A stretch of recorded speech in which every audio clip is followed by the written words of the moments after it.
ഞാനൊരു സീക്രട്ട് സൊസൈറ്റിയുടെ ഭാഗമാണെങ്കിൽ എനിക്കിത് പറയാൻ പറ്റില്ല, മനസ്സിലായില്ലേ? അപ്പോൾ സോറി, അത് എനിക്കിപ്പോൾ വെളിപ്പെടുത്താൻ സാധിക്കില്ല. ഞാൻ ചിലപ്പോൾ ആയിരിക്കാം, ചിലപ്പോൾ ആയിരിക്കില്ല. ഇതൊരു ട്രോളായിട്ട് എടുക്കാം.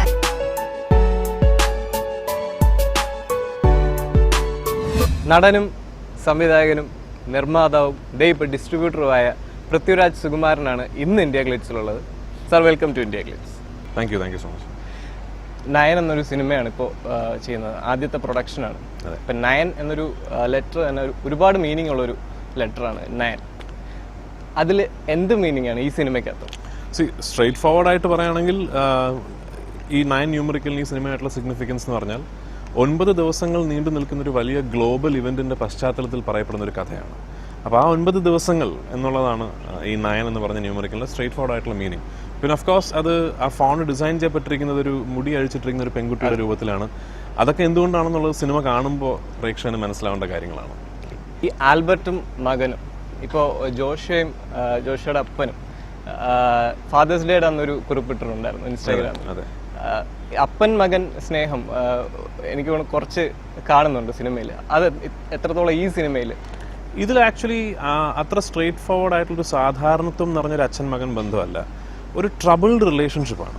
ഈ അച്ഛനും മകനും തമ്മിൽ ഒരു ട്രബിൾഡ് റിലേഷൻഷിപ്പാണ്. എന്തുകൊണ്ടാണ് അവരുടെ റിലേഷൻഷിപ്പിന് അത്തരത്തിലുള്ള ഡൈനാമിക് എന്നൊക്കെ ഉള്ളത് സിനിമ കാണുമ്പോൾ മനസ്സിലാവും.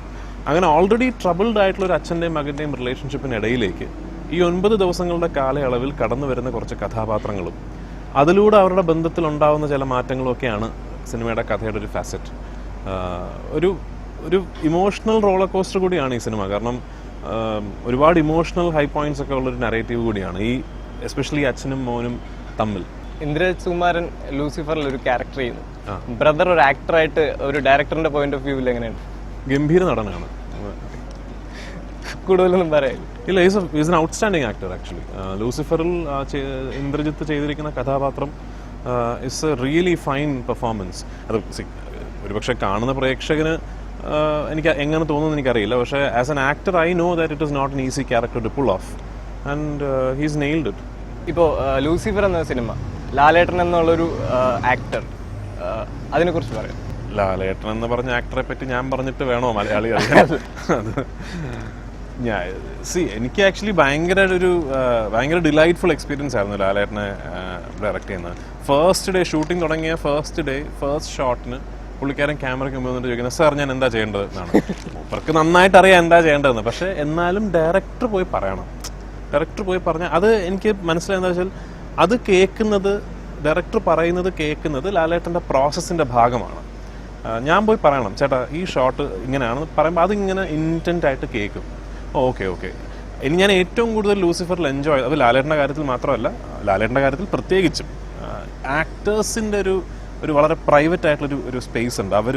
ഒരു സീൻ അല്ലെങ്കിൽ ഒരു മൊമെൻറ്റ് ഇൻ്റർപ്രറ്റ് ചെയ്യുന്നത്, അതിലേക്ക് അവർ പലപ്പോഴും ആ സ്പേസിലേക്ക് കടത്തി വിടുന്നത് ഡയറക്ടറിനെ മാത്രമാണ്. കാരണം ഡയറക്ടറോടാണ്, ചിലപ്പോൾ റൈറ്റേഴ്സിനെ, അവരോടാണ് ഈ സീൻ ചെയ്യുമ്പോൾ എന്താണ് എന്നൊക്കെ ചോദിക്കുന്നത്. അപ്പോൾ ഇത്രയും അധികം ആക്ടേഴ്സിൻ്റെ, അതും ലെജൻഡറി ആയിട്ടുള്ള ആക്ടേഴ്സിൻ്റെ ഒരു മൈൻഡ് സ്പേസിലേക്ക് എനിക്ക് കടന്നു ചെല്ലാൻ സാധിച്ചു എന്ന് പറയുന്നത് എനിക്ക് തോന്നുന്നു ആസ് എൻ ആക്ടർ എനിക്ക് ഭയങ്കര ഗുണം ചെയ്യും തോന്നുന്നു ഈ ഭാവിയിൽ. ഇപ്പോൾ ലാലേട്ടൻ്റെ കൂടെയൊക്കെ ഞാൻ ഇത്രയും ഒരു നീണ്ടു നിന്നൊരു ഷെഡ്യൂളിൽ കോൺസ്റ്റൻ്റ് ആയിട്ടൊരു സീൻ എങ്ങനെ അപ്രോച്ച് ചെയ്യണം, ഒരു മൊമെൻറ്റ് എങ്ങനെ ഹാൻഡിൽ ചെയ്യണം, ഈ സമയത്ത് ഇയാൾ റിയാക്ട് ചെയ്യേണ്ടത് ഇങ്ങനെ ആയിരിക്കണ്ടേ, അത്തരം ചോദ്യോത്തരങ്ങളൊക്കെ ഞാൻ ഭയങ്കരമായിട്ട് എൻജോയ് ചെയ്തതാണ്. ഞാൻ ഇതിൽ നിന്ന് ഒരുപാട് കാര്യങ്ങൾ ലാലേട്ടൻ അറിയാതെ മോഷ്ടിച്ചിട്ടുണ്ട്. അതൊക്കെ ഞാൻ ഇനി ഭാവിയിൽ പ്രയോഗിക്കും. ലാലേട്ടൻ ഒടിയതിന് ശേഷം ഒരു ട്രാൻസ്ഫോർമേഷൻ ആണ്. അപ്പോൾ അതിന് മുന്നേ അനൗൺസ് ചെയ്തൊരു സിനിമയാണ് ലൂസിഫർ. അപ്പോൾ ആ ഒരു ട്രാൻസ്ഫോർമേഷൻ ആവശ്യം ഉണ്ടായിരുന്നു? ലൂസിഫറിന് ഞാൻ ആവശ്യപ്പെട്ടിട്ടില്ല, പക്ഷേ I don't know, I mean ഞാൻ വളരെ ഭാഗ്യം ചെയ്ത ഒരാളായതുകൊണ്ടായിരിക്കാം. ഐ പേഴ്സണലി തിങ്ക്, എൻ്റെ വ്യക്തിപരമായ ഒരു അഭിപ്രായമാണ്, ഇതിനോട് യോജിക്കാം വിയോജിക്കാം. ഞാനൊരു ലാലേട്ടൻ ഫാൻ ആയതുകൊണ്ട് ഐ പേഴ്സണലി തിങ്ക് ലാലേട്ടൻ്റെ സമീപകാലത്തെ ഏറ്റവും സ്റ്റൈൽ ആൻഡ് അപ്പിയറൻസ് ലൂസിഫറിലാണ് എന്ന് തോന്നുന്നു. ഇപ്പോൾ തള്ളു എന്ന് പറഞ്ഞ് ആൾക്കാർ തള്ളും എന്ന് പേടിയുണ്ടോ? അല്ല, നിങ്ങൾ പറഞ്ഞോളൂ. ഞാൻ സിനിമ നന്നാവുന്നൊന്നും ഞാൻ പറയുന്നില്ല, അത് എനിക്കറിയില്ല, ഫ്രാങ്ക്ലി എനിക്കറിയില്ല. പക്ഷേ ലാലേട്ടൻ ഭയങ്കര സുന്ദരനായിട്ട് ഇരിക്കുന്നുണ്ട്. അപ്പോൾ ലൂസിഫറിൻ്റെ സ്റ്റില്ലുകളൊക്കെ കാണുമ്പോൾ നിങ്ങൾക്കും തോന്നിയിട്ടുണ്ടാവുമെന്ന് വിശ്വസിക്കുന്നു. ഒരു ഭയങ്കര ഹാൻഡ്സമാണ് എൻ്റെ സിനിമയിൽ. ഇതിൽ നേരത്തെ പറഞ്ഞ പോലെ ലാലേട്ടൻ സാർ എന്ന് വിളിക്കുന്നത് ഇപ്പോൾ ഒരു ഡയറക്ടറിനെ, ഇപ്പോൾ എത്ര ചെറിയ ആളായാലും അയാൾ ആ റെസ്പെക്റ്റോടെയാണ് അതെനിക്ക് തോന്നുന്ന അവരുടെ ഒരു old school way of being brought up ആണ് അത്. ഭയങ്കര രസമാണ്. ലാലേട്ടൻ ക്യാമറയ്ക്ക് മുന്നിൽ നിൽക്കുമ്പോൾ സാർ ഈ ഷോട്ട് അങ്ങനെയാണ്, കട്ട് എന്ന് പറഞ്ഞാൽ മോനെ ഓക്കെ അല്ലേ എന്നാണ് ചോദിക്കുക. അപ്പോൾ അത് ആ ഒരു എനിക്ക് തോന്നുന്നു അത് ഒരു സ്വിച്ച് ഓൺ പോലെയാണ് പുള്ളിക്കാരന്. അത് പുള്ളിക്കാരന് മാത്രമല്ല, എനിക്ക് തോന്നുന്നു ഇങ്ങനെ ആ ഒരു കാലഘട്ടത്തിൽ സിനിമയിൽ വളർന്നു വന്ന ആൾക്കാരുടെ ഒരു കൾച്ചറായിരിക്കും അത്. എന്നെ മോനെ എന്നാണ് വിളിക്കുന്നത്, പക്ഷെ ക്യാമറയ്ക്ക് മുന്നിൽ ചെല്ലുമ്പോൾ സാർ ഞാൻ എന്താ അതാണ്, അത് അറിയാതെ വരും പുള്ളിക്കാരന്. ഇപ്പോൾ ടൊവിനോ തോമസിൻ്റെ ഒരു ഇന്റർവ്യൂവിൽ ടൊവിനോ പറഞ്ഞതാണ്, ഇപ്പോൾ പൃഥ്വിരാജ് ആസ് എ ഡയറക്ടർ ഇപ്പോൾ ഒരു ഷോട്ട് പോലും എക്സ്ട്രാ ഒരു ഷോട്ട്, ഇപ്പോൾ ഇങ്ങനെ ഒരു ഷോട്ട് കൂടെ എടുത്ത് വെക്കാം, എങ്ങനെ ഒരു സജഷൻ കൂടെ ചെയ്ത് വെക്കാം, അങ്ങനെ ഒരു സാധനം ഇല്ല. ലൈക്ക് ഇത് ആണ് എനിക്ക് ആവശ്യം, ഇത് മതി, അങ്ങനെ ഒരു ക്ലിയർ പോയിന്റ് ഉള്ള ഒരു ഡയറക്ടറാണ്, ഒരു ക്ലിയർ വിഷൻ ഉള്ള ഒരു ഡയറക്ടറാണ്. ഒരു എഡിറ്റർ ഉണ്ടോ മനസ്സിൽ? ഞാനങ്ങനെ ഇങ്ങനൊരു ഷോട്ടിൻ്റെ ആവശ്യമില്ല, ഇത്ര ഷോട്ടുകൾ മതി എന്ന് പറയുന്നതിൻ്റെ പിന്നിൽ 2 കാരണങ്ങൾ ഉണ്ടാവാൻ സാധ്യതയുണ്ട്. ഒന്ന്, എനിക്ക് കൃത്യമായി സിനിമ എങ്ങനെ വേണം, എൻ്റെ സീനുകൾ എങ്ങനെ വേണമെന്ന് നല്ല ധാരണയുള്ളൊരു സംവിധായകനായേക്കാം ഞാൻ. അതല്ലെങ്കിൽ എനിക്കൊന്നും അറിയാത്തൊരു സംവിധായകനായേക്കാം. ഇതിലേതാണെന്ന് സിനിമ കണ്ട് പ്രേക്ഷകർ വേണം പറയാൻ. തീർച്ചയായും സിനിമയെക്കുറിച്ച് നന്നായിട്ട് അറിയാവുന്ന ഫാസിൽ സാർ ഒരു പുതിയ ഗെറ്റപ്പിൽ ഈ സിനിമ വരുന്നുണ്ട് ലൂസിഫറിൽ. അതെ, അതെങ്ങനെയാണ് പുള്ളിനെ? എൻ്റെ മനസ്സിൽ വന്നൊരു മുഖമാണ് പാച്ചിക്കയുടെ. അപ്പോൾ പാച്ചിക്ക അഭിനയിക്കുമോ ഇല്ലയോ എന്നൊന്നും എനിക്ക് അറിയില്ലായിരുന്നു. അപ്പോൾ എനിക്ക് നല്ല ഉറപ്പുണ്ട്, ഞാൻ ഫോണിൽ വിളിച്ചിട്ട് എൻ്റെ സിനിമയിൽ അഭിനയിക്കുമെന്ന് ചോദിച്ചാൽ എന്തെങ്കിലും എക്സ്ക്യൂസ് പറഞ്ഞ് ഒഴിയും എനിക്ക് നല്ല ഉറപ്പുണ്ടായിരുന്നു. അപ്പോൾ ഞാനൊരു ദിവസം രാവിലെ വിളിച്ചിട്ട് പാച്ചിക്ക വീട്ടിലുണ്ടോ എന്ന് ചോദിച്ചു. ഉണ്ട്, ഞാൻ ഒന്ന് അതുവഴി വന്നാൽ കയറാൻ പറ്റുമോ? അപ്പോൾ ഞാനങ്ങനെ സ്ഥിരമായി പാച്ചിക്കനെ കാണാൻ പോകുന്ന ഒരാളൊന്നുമല്ല. അപ്പോൾ എനിക്കൊന്ന് മൂപ്പർക്ക് ആയിക്കോട്ടെ. ഞാൻ എന്നിട്ട് വണ്ടി ഓടിച്ച് നേരെ ആലപ്പുഴ പോയി. ഞാൻ വീട്ടിൽ പോയി മുമ്പിൽ ഇരുന്നിട്ടാണ് ഞാൻ ചോദിക്കുന്നത്. അപ്പോൾ അതുകൊണ്ട് നോ പറയാൻ പറ്റാത്തൊരവസ്ഥയിൽ ഞാൻ പാച്ചിക്കനെ ട്രാപ്പ് ചെയ്തു. അതെ, പക്ഷേ ഔട്ട്സ്റ്റാൻഡിങ് ആക്ടറാണ് കേട്ടോ. ഇൻഡസ്ട്രിക്ക് ഉള്ളിലുള്ളവർക്കത് അറിയാം, നമുക്കെല്ലാവർക്കും അറിയാം പാച്ചിക്ക ഈസ് എ ഗ്രേറ്റ് ആക്ടർ എന്നുള്ളത്. പക്ഷേ ഇപ്പോൾ വെളിയിലുള്ളവരത് അറിയും. ഹിന്ദി സിനിമ ഡയറക്റ്റ് ചെയ്യാൻ പോകുന്നു? ഇല്ലല്ല, അത് IANS എന്നോട് ചോദ്യം ചോദിച്ചാണ് ഹിന്ദിയിൽ സിനിമകൾ ഡയറക്റ്റ് ചെയ്യുമോ എന്ന്. തീർച്ചയായിട്ടും അങ്ങനെ ഒരു എനിക്കിപ്പോൾ ഹിന്ദിയിലൊരു സിനിമ ചെയ്തോളാൻ വയ്യ എന്ന് പറഞ്ഞിരിക്കുകയല്ല ഞാൻ. എനിക്ക് താല്പര്യം തോന്നിക്കുന്ന ഒരു വിഷയം ഹിന്ദിയിലൊരു സിനിമ സംവിധാനം ചെയ്യാൻ ഒരു അവസരം കിട്ടിയാൽ തീർച്ചയായിട്ടും എനിക്കറിയാവുന്ന ഭാഷയാണ്, എനിക്ക് മനസ്സിലാവുന്ന ഭാഷയാണ്, തീർച്ചയായിട്ടും ചെയ്യും. ഇപ്പോൾ എസ്ട്ര, ആദം ജോൻ, ഇപ്പോൾ നയൻ, ലൂസിഫർ, ഈ ഒരു സിനിമയുടെ റെഫറൻസ് വെച്ചിട്ട് പൃഥ്വിരാജ് ഒരു സീക്രട്ട് സൊസൈറ്റിയുടെ പാട്ടാണെന്നൊക്കെ പറഞ്ഞിട്ട് ഒരുപാട് ട്രോൾസ് വന്നു. അപ്പോൾ അത്തരം നിരീക്ഷണങ്ങൾ എങ്ങനെയാണ്? ഞാനൊരു സീക്രട്ട് സൊസൈറ്റിയുടെ ഭാഗമാണെങ്കിൽ എനിക്കിത് പറയാൻ പറ്റില്ല, മനസ്സിലായില്ലേ? അപ്പോൾ സോറി, അത് എനിക്കിപ്പോൾ വെളിപ്പെടുത്താൻ സാധിക്കില്ല. ഞാൻ ചിലപ്പോൾ ആയിരിക്കാം, ചിലപ്പോൾ ആയിരിക്കില്ല. ഇതൊരു ട്രോളായിട്ട് എടുക്കാം, എടുത്തോളൂ. ഇപ്പോൾ ഒരു എക്സ്പെരിമെന്റ് ചെയ്യുന്നു എന്ന് പറഞ്ഞിട്ട് ഒരുപാട് ക്രിറ്റിസിസം വരുന്നുണ്ട്. അപ്പോൾ അതിനെ എങ്ങനെ ഹാൻഡിൽ ചെയ്യാം?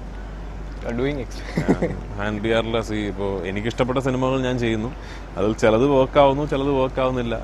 അൺഫോർച്ചുനേറ്റ്ലി എനിക്കിഷ്ടപ്പെട്ട സിനിമകൾ മാത്രമേ ചെയ്യാൻ പറ്റൂ.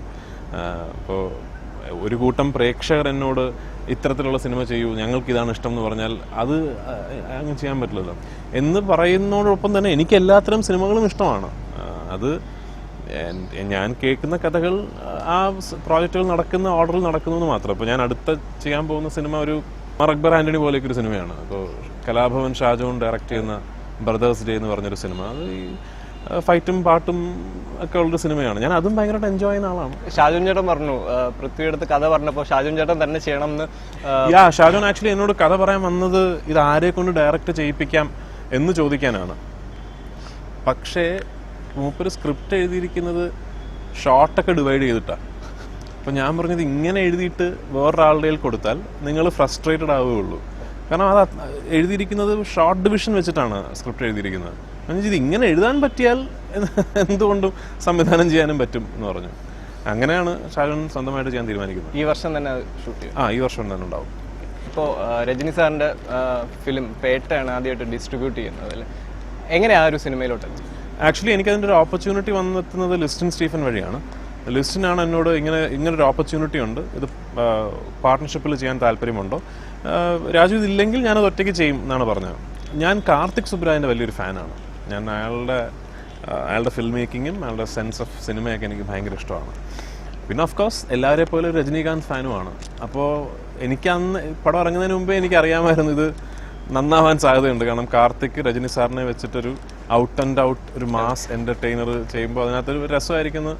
And I really enjoyed the film. എനിക്ക് നിങ്ങളെപ്പറ്റി അറിയില്ല, എനിക്ക് ഭയങ്കര ഇഷ്ടപ്പെട്ടു പടം. ഞാൻ കുറേ നാൾ കഴിഞ്ഞിട്ട് ഇങ്ങനെ ഒരു ക്വിൻറ്റസെൻഷ്യൽ രജനി സാർ ഫിലിം കണ്ട. ആൻഡ് കേരള ഡിസ്ട്രിബ്യൂഷൻ റൈറ്റ്സ് ഞങ്ങളാണ്. And we are very happy with it. ഇപ്പോൾ കാർത്തിക് സുബ്രാജിന്റെ ഒരു സ്റ്റൈൽ ഓഫ് മേക്കിംഗ് എന്ന് പറയുമ്പോൾ പുള്ളി ക്വന്റൻ ടൊറന്റിനോടൊക്കെ മൂവിയുടെ കാർത്തിക് സുബ്രാൻ ഒരു സ്റ്റൈൽ ഓഫ് മേക്കിംഗ് ഇല്ല. അതാണ് കാർത്തിക് സുബ്രാന്റെ ഗുണം എന്ന് പറയുന്നത്. ഇപ്പോൾ ലിജോ ജോസ് പെല്ലിശ്ശേരിക്ക് ഒരു സ്റ്റൈൽ ഓഫ് മേക്കിംഗ് ഇല്ല, ഇല്ലേ? ഇപ്പോൾ ക്രിസ്റ്റഫർ നോളനൊരു സ്റ്റൈൽ ഓഫ് മേക്കിംഗ് ഇല്ല. അവര് മേക്കിംഗ് സ്റ്റൈൽ തീരുമാനിക്കുന്ന അവർ ആ പെർട്ടിക്കുലർ സിനിമയിൽ ഹാൻഡിൽ ചെയ്യുന്ന സ്ക്രിപ്റ്റാണ്. ഇപ്പോൾ ലിജോ ഡബിൾ ബാരൽ എടുത്ത പോലെ അല്ല ഇമയു എടുത്തിരിക്കുന്നത്, അല്ലേ? അപ്പോൾ കാർത്തിക് സുബ്രാജ് ഇപ്പോൾ പിസ്സ എടുത്തിരിക്കുന്ന പോലെ അല്ല മെർക്കുറി എടുത്തിരിക്കുന്ന പോലെ അല്ല പേട്ട. സോ അഗെയിൻ പിന്നെ ടാരന്റീനോ എനിക്ക് തോന്നുന്നൊരു ഓൾമോസ്റ്റ് ഒരു സബ് ജീനറാണ് ആക്ച്വലി. ക്വിന്റൻ ടാരന്റീനോ സിനിമകൾ എന്ന് പറഞ്ഞാൽ അതിൻ്റെ ഒരു ലാംഗ്വേജ് തന്നെ ഒരു സബ് ജീനറാണ്. I am a huge fan. അപ്പോൾ അത് ഇറ്റ്സ് എ ഡിഫറെൻറ്റ് ലീഗ്. എൻ്റെ ചോദ്യം അതായിരുന്നു, അത്തരത്തിലുള്ളൊരു സിനിമ ചെയ്യാൻ താല്പര്യമുണ്ട്? പിന്നെ തീർച്ചയായിട്ടും ആരൊരു സ്ക്രിപ്റ്റുമായിട്ട് വരും.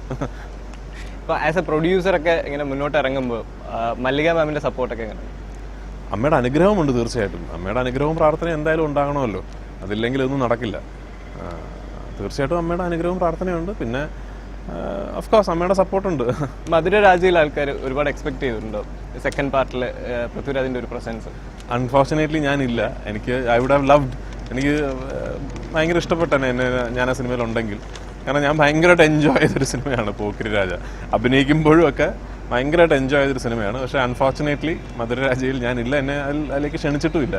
നയൻ്റെ ഷൂട്ടിംഗ് നടക്കുന്ന സമയത്ത് ഒരു ഇൻസിഡന്റ് ലെന ഷെയർ ചെയ്തിട്ടുണ്ടായിരുന്നു. അവരൊരു ആക്സിഡന്റിൽ ആക്സിഡന്റ് അല്ല ഇത് ആക്ച്വലി. ഈ നമ്മൾ നയൻ്റെ ഒരു പോർഷൻ ഷൂട്ട് ചെയ്തത് സ്പിതി വാലിയിലാണ്. അപ്പം മണാലി ടു സ്പിതി ട്രാവൽ ചെയ്യാന്ന് വെച്ചാൽ ബുദ്ധിമുട്ടുള്ള കാര്യമാണ്. കാരണം സംഭവം 200-220 കിലോമീറ്ററൊക്കെ ഉള്ളുവെങ്കിലും 13-15 മണിക്കൂറൊക്കെ എടുക്കും ചിലപ്പോൾ. കാരണം റോഡിൻ്റെ പല സ്ഥലങ്ങളിലും ചിലപ്പോൾ ഈ സ്നോ മെൽറ്റായിട്ട് വലുതും ചെറുതുമായിട്ടുള്ള സ്ട്രീംസ് ഇങ്ങനെ ഒഴുകാറുണ്ട്. ചിലപ്പോഴൊക്കെ ആ സ്ട്രീമുകളിൽ വണ്ടികൾ സ്റ്റക്കായി പോയിട്ട് പിന്നെ തിരിച്ചെടുക്കാൻ പറ്റില്ല. ഇതുപോലെ സ്റ്റക്കായി പോയിട്ടാണ് സ്പിതിയിൽ എത്താൻ കഴിയാതെ ഞങ്ങൾ സ്റ്റക്കായ സ്ഥലത്ത് 10 വർഷം മുമ്പ് ഷൂട്ട് ചെയ്തതാണ് കണ്ണിനിമനീളെ എന്ന് പറഞ്ഞ അൻവറിലെ സോങ്. ഇത്തവണ ഞങ്ങൾക്ക് സ്പിതിയിൽ എത്താൻ സാധിച്ചു. ഞങ്ങളവിടെ എത്തി. തിരിച്ചു വരുന്ന വഴി ഇതുപോലൊരു ലോങ് ക്യൂ ഓഫ് വണ്ടികൾ കണ്ടു. കാരണം മറ്റൊരു വണ്ടി ഇതുപോലൊരു വാട്ടർ ബോഡിയിൽ സ്റ്റക്കായി കിടക്കുമായിരുന്നു. അപ്പോൾ എല്ലാവരും ഇങ്ങനെ തണുപ്പ്, ഇറ്റ്സ് വെരി കോൾഡ്, തണുപ്പ് കാരണം എല്ലാവരും. അപ്പോൾ എനിക്കറിയാം ഞാൻ വെളിയിൽ ഇറങ്ങി തള്ളാൻ പോയാൽ എൻ്റെ ക്രൂ കംപ്ലീറ്റ്, കാരണം ഞാൻ ഇറങ്ങിയല്ലേ പറ്റൂ. അവർക്ക് ഇഷ്ടമുണ്ടെങ്കിലും ഇല്ലെങ്കിലും അവർ ഇറങ്ങും. അപ്പോൾ ഞാൻ ഇപ്പോൾ ഷൂ ഒക്കെ അഴിച്ചിട്ട് പാൻറ്റൊക്കെ മടക്കി വെള്ളത്തിൽ ഇറങ്ങി ആ വണ്ടി തള്ളി മാറ്റാൻ. ആക്ച്വലി സെൽഫിഷ് റീസൺ ആണ്. കാരണം ആ വണ്ടി മാറിയാലേ ഞങ്ങൾക്കും പോകാൻ പറ്റൂ. ഞാൻ തള്ളാൻ, പക്ഷേ ആ വണ്ടിക്ക് അടുത്ത് പോയപ്പോൾ അകത്ത് ലെന ഇരിക്കുന്നു. അപ്പോഴാണ് ലെന വേറൊരു കാര്യത്തിന് അവിടെ വന്നതാണെന്നും. Then they travel. ലെനയും ടീമും നമ്മുടെ കൂടെ തിരിച്ച് മണാലിയിലേക്ക് വന്നു അന്ന് രാത്രി. ആൻഡ് അവിടെ താമസിച്ചു. അങ്ങനെയാണ് ലെനയെ കണ്ടത്. ഇതിൽ ഈ ലൊക്കേഷൻ ഇത്രയും കഷ്ടപ്പെട്ട് ആ ഒരു സ്ഥലത്ത് പോയിട്ട് അവിടെ തന്നെ ഷൂട്ട് ചെയ്യണം എന്നുള്ളൊരു ആവശ്യം എന്തുകൊണ്ടായിരുന്നു? ഒന്നാമതൊരു ഹിമാലയാസിന്റെ ബാക്ക്ഡ്രോപ്പിൽ നടക്കേണ്ട കഥയാണത്. ആ ലൊക്കേഷനെ കുറിച്ച് പറയുന്നത് തന്നെ ഇറ്റ്സ് ഇൻ ദ ഹിമാലയാസ് എന്നുള്ളതാണ്. അപ്പോൾ is Manali in the Himalayas? No, it's got the backdrop of it. And also ആ ലൊക്കേഷൻ എന്തുകൊണ്ട് തിരഞ്ഞെടുത്തു എന്നുള്ളത് സിനിമ കാണുമ്പോൾ മനസ്സിലാവേണ്ട മറ്റൊരു കാര്യമാണ്. കാരണം നറേറ്റീവിന്റെ ഭാഗമാണ് ആ സ്ഥലവും ആ ലൊക്കേഷനും ഒക്കെ. അഭിനന്ദൻ രാമാനുജം കുറെ ഫോട്ടോസ് ഉണ്ടായിരുന്നു ഇൻസ്റ്റാഗ്രാമിൽ തന്നെ. നിങ്ങൾ ഒരുപാട് രസമായിട്ടുള്ള സാധനങ്ങൾ, അത്രയും ബ്യൂട്ടിഫുൾ ആയിരുന്നു ആ ലൊക്കേഷൻ. ആ ലൊക്കേഷൻ എക്സ്ട്രീംലി ബ്യൂട്ടിഫുൾ ആണ്. പക്ഷെ അതിനേക്കാൾ ബ്യൂട്ടിഫുൾ ആണ് അഭിനന്ദൻ അതിനെ ഷൂട്ട് ചെയ്തിരിക്കുന്ന രീതി. അതുകൊണ്ട് തന്നെ ആയിരിക്കും അല്ലേ പുള്ളിനെ ക്യാമറ? തീർച്ചയായിട്ടും. അഭിനന്ദൻ ഒരു എക്സ്ട്രീംലി ടാലന്റഡ് ഒരു സിനിമാറ്റോഗ്രാഫറാണ്. പിന്നെ ഇതിനൊരു സ്ലൈറ്റ്ലി കുറച്ച് അഡ്വഞ്ചറസ് ആയിട്ടുള്ളൊരു സിനിമാറ്റോഗ്രാഫർ വേണമെന്ന് തോന്നി. Not just in terms of വേറെ പല സ്ഥലങ്ങളിൽ പോയി ഷൂട്ട് ചെയ്യുക, റിസ്കി ആയിട്ടുള്ള അതല്ല ഞാൻ ഉദ്ദേശിച്ചത്. ലൈറ്റിങ്ങിൻ്റെ കാര്യത്തിലും ഷോട്ട് മേക്കിങ്ങിൻ്റെ കാര്യത്തിലും ഒക്കെ കുറച്ച് എക്സ്പെരിമെൻറ്റ് ചെയ്യാൻ മാത്രം ഒരു സെൻസ് ഓഫ് അഡ്വഞ്ചർ ഉള്ളൊരു സിനിമാറ്റോഗ്രാഫർ ഈ സിനിമയ്ക്ക് ആവശ്യമാണ്. Abhinandan is very good at that. Red Gemini എന്ന് പറഞ്ഞ ക്യാമറ ആദ്യമായിട്ട് യൂസ് ചെയ്തു ഈ ഫിലിമിൻ്റെ അകത്ത്. അതെ, ഞാൻ എല്ലായിടത്തും പറയുന്ന പോലെ ഈ റെഡ് ജെമിനായി യൂസ് ചെയ്തത് കൊണ്ടൊരു സിനിമ നന്നാവണമെന്നൊന്നുമില്ല. അത് ഈ സിനിമയുടെ ഒരു റിക്വയർമെന്റ് ആയിരുന്നു. കാരണം ഒരുപാട് ലോ ലൈറ്റ് ഫോട്ടോഗ്രാഫിയുടെ ആവശ്യമുണ്ട് ഈ സിനിമയ്ക്ക്. അതെന്താണെന്ന് സിനിമ കാണുമ്പോൾ മനസ്സിലാവും. അപ്പോൾ ഫോർ എക്സാമ്പിൾ ഒരാളൊരു മെഴുകുതിരി പിടിച്ച് നടന്നു വരുന്നു പറയുമ്പോൾ സാധാരണ സിനിമകളിൽ ഫ്രെയിമിൽ മെഴുകുതിരി ഉണ്ടെങ്കിലും ഫ്രെയിമിന് വെളിയിൽ മറ്റ് ലൈറ്റുകൾ വെച്ച് അതിനൊരു ഫ്ലിക്കർ എഫക്റ്റ് ഒക്കെ ക്രിയേറ്റ് അങ്ങനെയൊക്കെയാണ് ചെയ്യാറുള്ളത്.